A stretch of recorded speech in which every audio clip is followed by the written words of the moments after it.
When I was little, I didn't see so many stray dogs. Now, every junction we go, we can see dogs.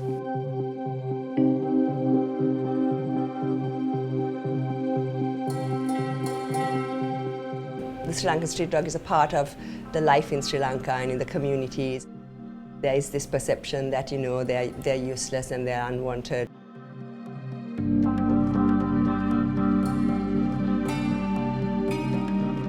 We like, as Westerners, to come to a place and almost place our ideals on a situation. Like at home, this dog wouldn't be in this situation, or at home we wouldn't do this.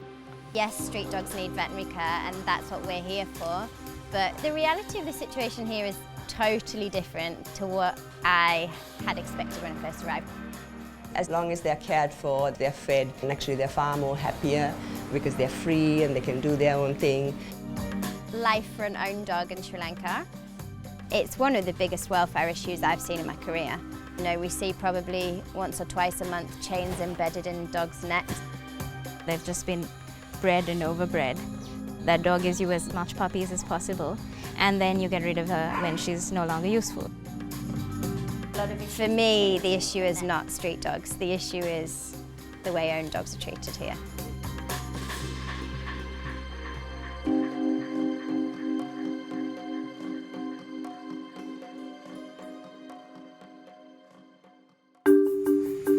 From my childhood, I have seen so many street dogs. I feed street dogs around here. When I go out, I have some biscuit or rice in my car, and I know they are waiting for me. Hello, Bonnie, come on. Sometimes I bring puppies, and I grow them up to a certain age and find homes. I have permanent 5 dogs. They're all street dogs. When I was little, nobody told me this is a street dogs. We have to treat them nicely. People's behavior towards them is, I think it's depending on their attitude and education. Sri Lankan people have a lot of superstitious thinking. Several people told me they don't want to sterilize their dogs or cat because that thing affects their children. They will not have babies. I think people have to change their attitude. Street dogs have been around Sri Lanka for centuries. I think if you look at the history, there is the story of how the street dog led the king to meet the queen, so many hundreds of years ago.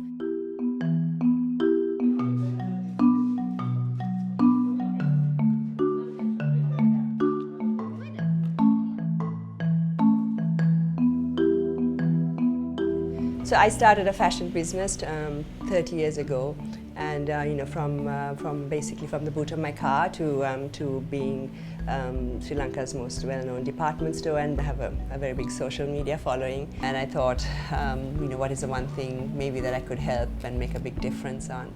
So I thought if I could make them fashionable, more people would see how amazing they are. The first dog I adopted was Nico, and Nico became the mascot and the logo of the brand. So it also brought a lot of change for many people who actually had probably seen that and they couldn't communicate it, they couldn't talk about it, because often those who even showed the compassion or showed the kindness towards these dogs, they were considered like crazy. I think I was able to change that perception a fair bit as well, where it was okay, it's okay to love, it's okay to care, it's okay to make a difference in the life of a street dog or any animal, really. So to date we have found homes for close to 5,000 puppies, and yes, and we've helped another about 70,000 over the last 12 years.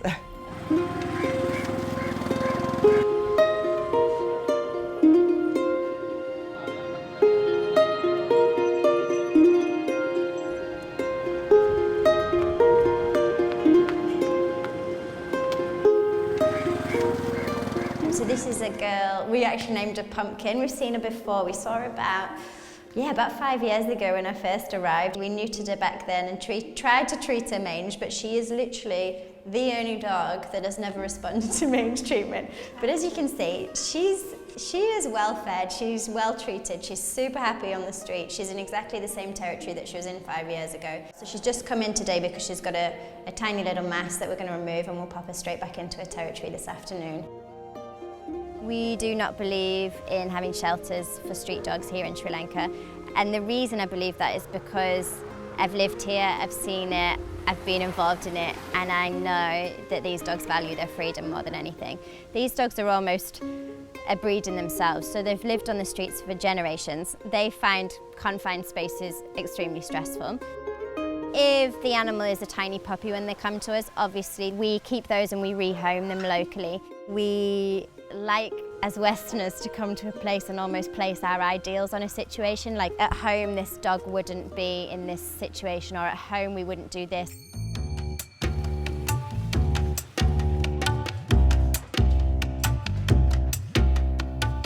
So I used to work 5-6 years on the beach. So there's the most street dog living there. Most tourists coming, they come like 1 month, even 1 week, 2 weeks. But they saw somewhere puppy or stuff, then they pick and they treat like babies. Then when they leave, they want to give it to someone, but it's already too late because street dog, then they don't know how to survive on the road. We find Lulu. Some tourists come and ask me, oh, I just added one puppy from the road, so can you guys keep it? They need to understand because Sri Lankan dogs completely different to their dog. This dog have their own guardians, like let's say when they get hungry, they know this place. Come on. Hello, girls. Now these I would call them community dogs. You get these housing estates where there is no particular owner, but some of the householders, they feed the animals.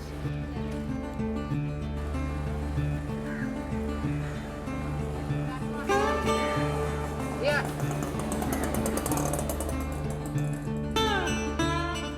So by the time I finish here, it's about 2:30, maybe 3 o'clock. And I go back again, start cooking. Evening round, I start around 6 o'clock, maybe 6:30, depending on the weather. And go until 12:30. If sick animals, I take them to the vet. Then I make sure that the animals are sterilized. I get some donations, but every day I am out of money because it's so expensive. When I started, I used to get water thrown on the food and all sorts of things. They used to chase the cats. They used to scold me in absolute filth, saying that I have the NGO, that I get foreign funding. It took them about 10 years for them to realize that there is no foreign NGO here, nor that I am getting any foreign funding. Then they started looking after the animals, you see. It's a matter of changing their social habits.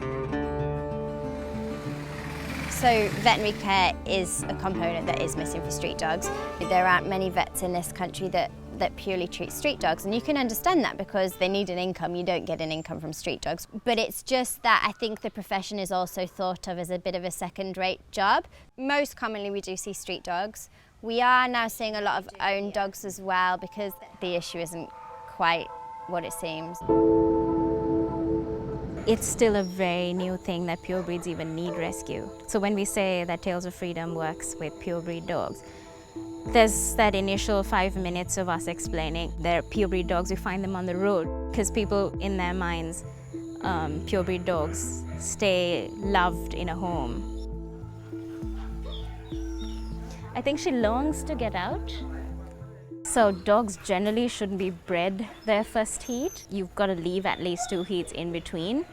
And this is really an example of how bad it can, I mean, she's been bred her first heat and every single heat for, I'd say, at least 6-7 years.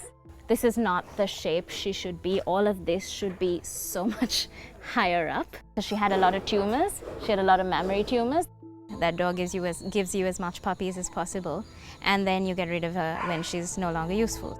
The people that mostly get pure breeds, it's a status symbol. There's a little bit of a lack of understanding on the side of inbreeding. We still find dogs that the father and the daughter have been the same litter have been bred.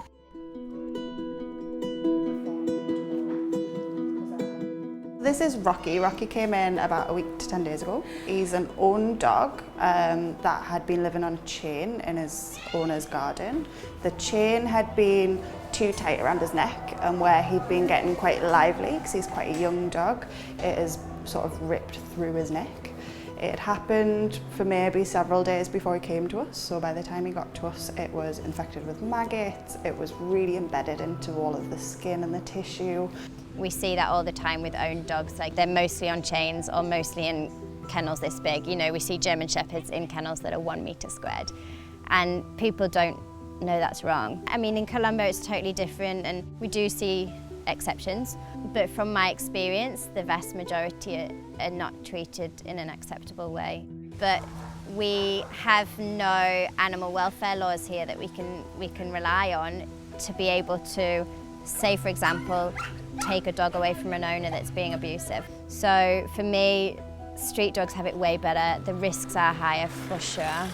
I would rather a dog lived 4 happy years on the street than 15 years tied up in someone's back garden 24 hours a day.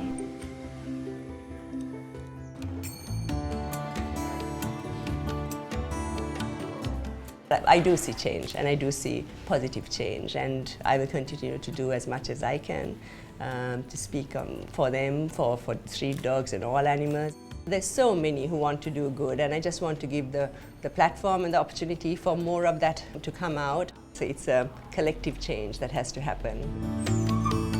But I think what we need to do is change public perception of the profession. So we go out there and we do education programs with the locals about how important dogs are, and we show them how passionate we are about our jobs.